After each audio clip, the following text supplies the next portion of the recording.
अपने ही नेताओं पर बरस पड़े राहुल गांधी। राहुल गांधी ने दो टुक और क्लियर कट बात कह दी है। राजनीति में राहुल गांधी का भी अपना खास अंदाज है और इसी अंदाज की वजह से वे लोकप्रिय भी काफी हैं। इन दिनों राहुल गांधी हर राज्य में अपनी स्थिति को मजबूत करने में पूरी तरह जुटे हुए हैं। वे संगठनात्मक स्तर पर पूरा फोकस कर रहे हैं। ऐसे में उन्होंने गुजरात में कांग्रेस नेतृत्व को लेकर कहा कि यहाँ के नेतृत्व में दो तरह के लोग हैं। कुछ वो हैं जो जनता के साथ खड़े हैं और जिनके दल में कांग्रेस की विचारधारा है, और दूसरे वो है जो जनता से कटे हुए हैं और इसमें से आधे बीजेपी से मिले हुए हैं। सम्राट चौधरी ने नीतीश के किए गुणगान। डिप्टी सीएम सम्राट चौधरी ने कहा कि जब हम बजट पेश कर रहे थे, मुख्यमंत्री नीतीश कुमार के निर्देश पर जब बिहार का बजट पेश कर रहे थे तो 3,17,000 करोड़ के बजट में 60,000 करोड़ सिर्फ रुपये शिक्षा और शिक्षा विभाग को देने का काम किया गया। मुख्यमंत्री नीतीश कुमार जी ने जिस तरह आपको पठन पाठन के लिए, ग्रामीण इलाकों में बच्चों को पढ़ने के लिए, सरकारी नौकरी के लिए कार्य किया है, उन्होंने कहा हम हाफ सेंचुरी यानी 50 लाख लोगों को सरकारी नौकरी और रोजगार देने का काम करेंगे।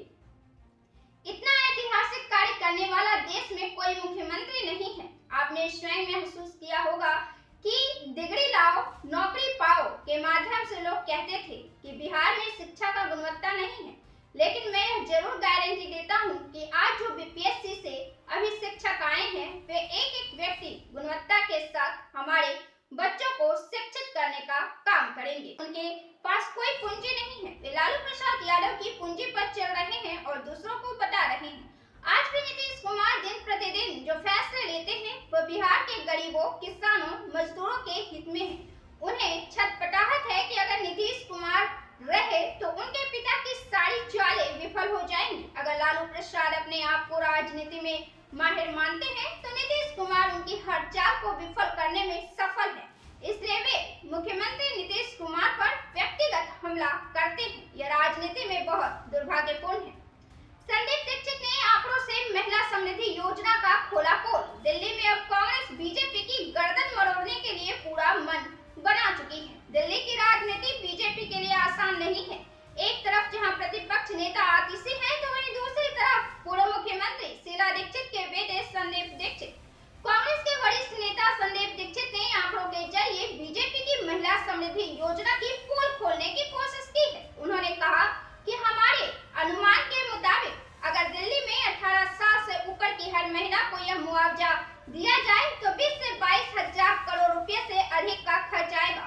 लेकिन भाजपा ने इसके लिए लगभग 5,000 करोड़ रुपए का बजट रखा है, जिसका अर्थ है कि उनकी योजना यह मानदेय केवल 1/4 महिलाओं को देने की है। समिति ने इस योजना पर अभी तक कोई मानदंड निर्धारित नहीं किया है, तो बजट कैसे बनाया गया? चुनाव के समय तो हर महिला को देने की बात की थी, तब ये नहीं बताया था कि इसे नहीं देंगे, उसे नहीं देंगे। अब थिंक टैंक ने भारत से कर दिया आग्रह। भारत और अमेरिका के बीच व्यापार संबंधों में तनाव बढ़ता जा रहा है। ट्रंप प्रशासन संभावित पारस्परिक टैरिफ के संकेत दे रहा है और भारत की बौद्धिक संपदा सुरक्षा पर चिंता जता रहा है, जबकि एक थिंक टैंक के संस्थापक ने भारत से चल रही व्यापार वार्ताओं से हटने का आग्रह किया है। राष्ट्रपति डोनाल्ड ट्रंप के नेतृत्व वाली अमेरिकी सरकार भारत सहित कई देशों द्वारा अनुचित व्यापार प्रथाओं और आईपी उल्लंघनों का अपना ध्यान केंद्रित कर रही है। राहुल गांधी के प्रोत्साहन से सुल्तानपुर के मोची ने अपना ब्रांड रामचेत मोची लॉन्च करने की शुरू की तैयारी। उत्तर प्रदेश के सुल्तानपुर के मोची रामचेत अपना खुद का ब्रांड रामचेत मोची लॉन्च करने के लिए पूरी तरह तैयार है। उनके इस बदलाव के पीछे लोकसभा में विपक्ष के नेता और रायबरेली से कांग्रेस सांसद राहुल गांधी है, जिन्होंने उन्हें अपना काम बेहतर बनाने के लिए एक मशीन भेंट की थी। फरवरी में राहुल गांधी ने रामचेत को दिल्ली के 10 जनपद में आमंत्रित किया, जहां उन्होंने सोनिया गांधी और प्रियंका गांधी वाड्रा को अपने हाथ से बनाई गई चप्पलें भेंट की। कांग्रेस की खराब स्थिति के लिए राहुल को समझना चाहिए कि वे रिस्पॉन्सिबल हैं।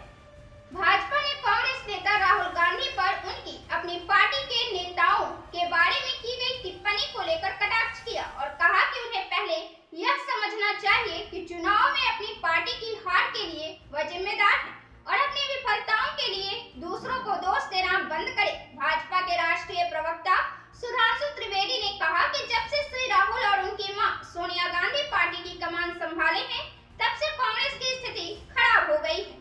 तेलंगाना के एमएलसी चुनाव में भाजपा की जीत, कांग्रेस लड़खड़ा गई। तेलंगाना में सत्तारूढ़ कांग्रेस को बड़ा झटका देते हुए 27 फरवरी को हुए 3 एमएलसी चुनाव में से 2 में भाजपा विजयी हुई, जबकि एक सीट पर निर्दलीय उम्मीदवार ने जीत दर्ज की। चुनाव जिसमें एक स्नातक निर्वाचन क्षेत्र और 2 शिक्षक निर्वाचन क्षेत्र शामिल थे, में कांग्रेस ने केवल स्नातक निर्वाचन क्षेत्र में ही चुनाव लड़ा। हालांकि पार्टी ने अन्य के लिए उम्मीदवारों का समर्थन किया।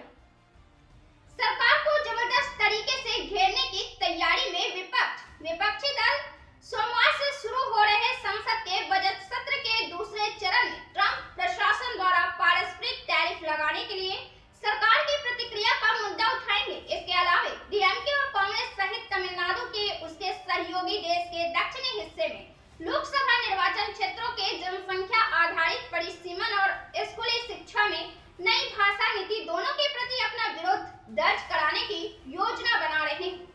मीडिया को नियंत्रित करने का कोई इरादा नहीं। महाराष्ट्र के मुख्यमंत्री देवेंद्र फडणवीस ने कहा कि राज्य सरकार जिस निगरानी केंद्र की स्थापना करने की योजना बना रही है, उसके जरिए मीडिया को नियंत्रित करने का उसका कोई इरादा नहीं है।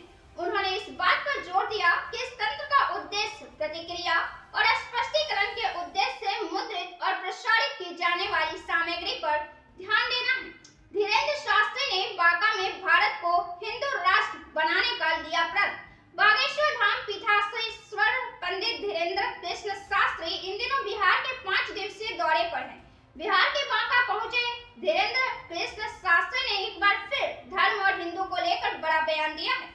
उन्होंने कहा कि जात पात की दीवार, भेदभाव की दीवार को मिटा डालो। मंदिर के बाहर लिखा रहता है कि जूते चप्पल बाहर उतार कर आओ, लेकिन मैं चाहता हूँ कि मंदिरों के बाहर लिखा रहे कि जात पात को भुलाकर अंदर आओ। आप सभी कहो हम सब हिंदू एक है, मैं हिंदू हूँ, सिर्फ हिंदुओं की बात करूंगा। बिहार में कन्हैया क्यों है फैक्टर? बिहार की उम्मीद बताते हुए कन्हैया कुमार का पटना में पोस्टर लगा है। एनएसयूआई नेता चुन्नू सिंह ने ये पोस्टर लगाया है। पोस्टर में राहुल गांधी, कन्हैया कुमार, प्रभारी कृष्णा अल्लावरू और बिहार के नेताओं की तस्वीर है। चुनावी साल है, इसे लेकर कांग्रेस नेता कन्हैया कुमार बिहार में सक्रिय हो सकते हैं। कन्हैया विधानसभा को बड़ी जिम्मेदारी मिल सकती है। वो इस महीने की 16 तारीख से बिहार में यात्रा निकालने की तैयारी में भी है। यात्रा के फाइनल अप्रूवल को लेकर 12 मार्च को राहुल गांधी से दिल्ली में मुलाकात कर सकते हैं। 12 मार्च को ही दिल्ली में बिहार कांग्रेस नेताओं की आगामी विधानसभा चुनाव को लेकर राहुल गांधी राष्ट्रीय अध्यक्ष खड़गे के साथ बड़ी बैठक होने वाली है।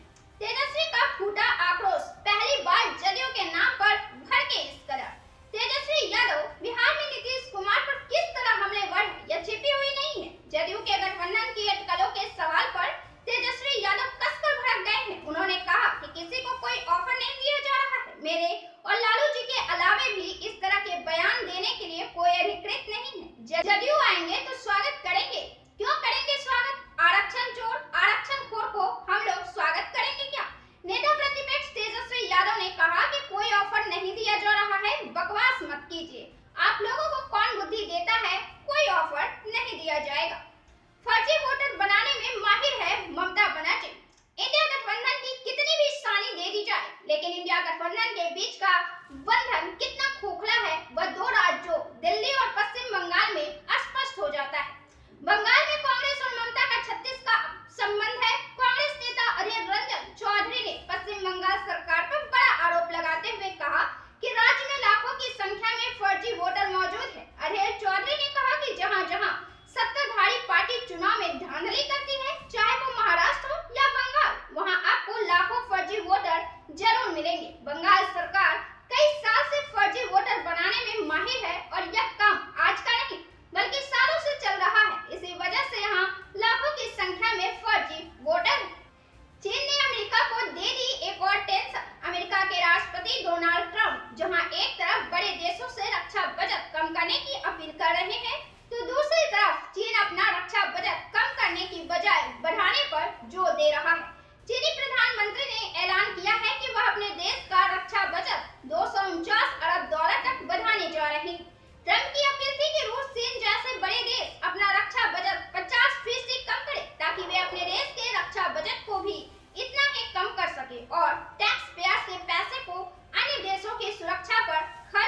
से